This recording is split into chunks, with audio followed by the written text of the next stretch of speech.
2 శతాబ్దాల చరిత్ర కలిగిన ధవళేశ్వరం సరార్థర్ కాటన్ బ్యారేజీ నూతన కళ సంతరించుకోనుంది. దెబ్బతిన్న 117 గేట్ల స్థానంలో కొత్త గేట్ల ఏర్పాటు పనులకు నేడు సీఎం చంద్రబాబు శ్రీకారం చుట్టనున్నారు. మరింత సమాచారం మా ప్రతినిధి రమణ లైవ్ ద్వారా అందిస్తారు.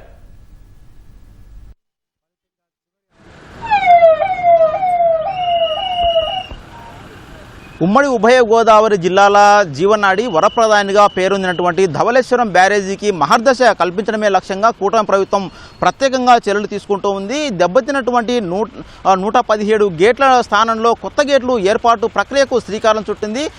చూస్తే కనుక ధవళేశ్వరం బ్యారేజీకి ఉన్న 175 గేట్లలోనూ కూడా 117 గేట్లు దెబ్బతినడంతో ఎంతో విలువైనటువంటి సాగునీరు సముద్రం పాలవుతుంది. దీంతో చివరి ఆయకట్టుకు నీరు అందని పరిస్థితుల్లో రైతులు పంట నష్టపోతున్న పరిస్థితి ఉంది. దీంతో రైతుల కష్టాలు తీర్చి వారికి పూర్తి స్థాయిలో సాగునీరుని అందించాలన్నటువంటి లక్ష్యంతో ఈ గేట్ల మరమ్మత్తు పనులకు కూటమి ప్రభుత్వం శ్రీకారం చుట్టింది. మరికొద్ది సేపట్లోనే ముఖ్యమంత్రి చంద్రబాబు నాయుడు ఇక్కడికి చేరుకొని గేట్ల మరమ్మత్తు పనులను ప్రారంభించున్నారు. ప్రస్తుతం మనం చూస్తున్నాం ధవళేశ్వరం బ్యారేజీ పైన ఉన్నటువంటి పరిస్థితిని మనం చూస్తున్నాం.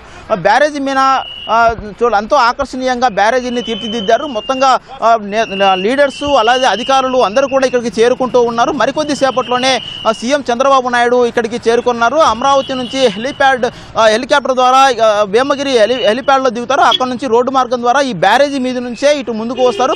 చూస్తే కనుక 1వ నంబర్ గేటు వద్ద దెబ్బతిన్నటువంటి బ్యారేజీ గేట్లను సీఎం పరిశీలిస్తాడు. అదేవిధంగా ఎక్కడెక్కడైతే నీరు వృధాగా సముద్రంలోకి వెళ్తుందో వాటికి సంబంధించిన పరిస్థితిని కూడా పూర్తిగా తెలుసుకుంటారు. అనంతరం అక్కడే 1వ నంబర్ గేటు వద్ద ఏర్పాటు చేసినటువంటి శిలాఫలకాన్ని సీఎం ప్రారంభిస్తారు.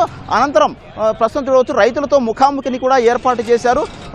చూస్తే కనుక మొత్తం ఉమ్మడి ఉభయ గోదావరి జిల్లాలో మొత్తం 6 జిల్లాల వ్యాప్తంగా కూడా ధవళేశ్వరం బ్యారేజీ నుంచి సాగునీరు అందుతుంది. 10,30,000 ఎకరాల ఆయకట్టుకు సాగునీరు అందుతుంది. అదేవిధంగా కోట్లాది మంది ప్రజలకు కూడా తాగునీరు అందుతున్న పరిస్థితి ఉంది. ఇంతటి కీలకమైనటువంటి బ్యారేజీ సంబంధించినటువంటి మరమ్మత్తు పనులను చాలా ప్రతిష్టాత్మకంగా ప్రభుత్వం చేపడుతుంది. దీనికోసం మొత్తం 150 కోట్ల రూపాయలను విడుదల చేసింది. ఇప్పటికే జీవో కూడా జారీ చేసింది. దీనికి సంబంధించి పనులను బెకం సంస్థకు కూడా అప్పగించింది. చాలా శరవేగంగా పనులు చేసే విధంగా ఏర్పాట్లు అయితే చేయడం జరిగింది. ప్రస్తుతం ధవళేశ్వరం బ్యారేజీకి చూస్తే కనుక వరద కొనసాగుతూ ఉంది. ఈ వరద కొనసాగుతూ ఉన్నప్పటికీ కూడా గేట్ల మరమ్మత్తు పనులు అనేది ప్రభుత్వం చేపట్టింది.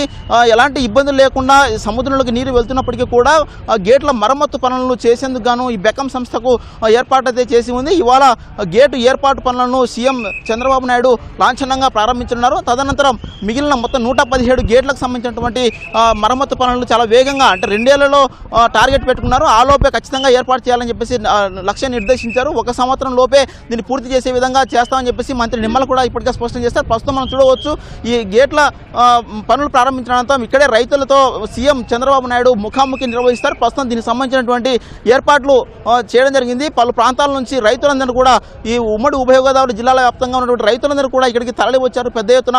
వారందరితోనూ కూడా సీఎం ముఖాముఖిగా మాట్లాడున్నారు. ఇక్కడ రైతులు ఎదుర్కొన్నటువంటి సమస్యలు కావచ్చు, వారికి ఈ బ్యారేజీ పనులను సత్వరం పూర్తి చేయాల్సిన అవసరాన్ని కావచ్చు, పలు రకాల సమస్యలు కూడా సీఎం దృష్టికి తీసుకుపోనున్నారు. వీటన్ని సంబంధించి ప్రధానంగా గోదావరి డెల్టా ఆధునీకరణ సంబంధించినటువంటి ప్రత్యేకంగా కూటమి ప్రభుత్వం చర్యలు తీసుకుంటుంది. ఇప్పటికే రాడార్ సర్వే కూడా పూర్తి చేసింది. దీనికోసం దాదాపు 3,000 కోట్ల రూపాయలతో త్వరలో పనులు కూడా చేపట్టేందుకు రంగం సిద్ధం చేస్తుంది. దీనికి డిపిఆర్ కూడా సిద్ధం చేస్తున్న పరిస్థితి. దీనికి సంబంధించి రైతులతో కూడా సీఎం చర్చించే అవకాశం ఉంది. అనంతరం రైతులను ఉద్దేశించి మాట్లాడే సమయంలో కూడా దీనికి సంబంధించి కీలకమైనటువంటి ప్రకటన కూడా చేసేటువంటి అవకాశం ఉన్నట్టుగా తెలుస్తుంది. మొత్తంగా గోదావరి డెల్టాను సస్యశ్యామలం చేయడం, అదేవిధంగా ఇక్కడ రైతులు ఎదుర్కొన్నటువంటి సమస్యలటువంటి పరిష్కారం చేసి మొత్తం ఎక్కడ కూడా రైతులు ఇబ్బంది పడకుండా, సాగునీటి పరంగా ఇబ్బంది పడకుండా, తాగునీటి పరంగా ఇబ్బంది పడకుండా ఉండేలా ప్రతిష్టాత్మకంగా కూటమి ప్రభుత్వం ఇవాళ ఈ పనులకు శ్రీకారం చుట్టనుంది.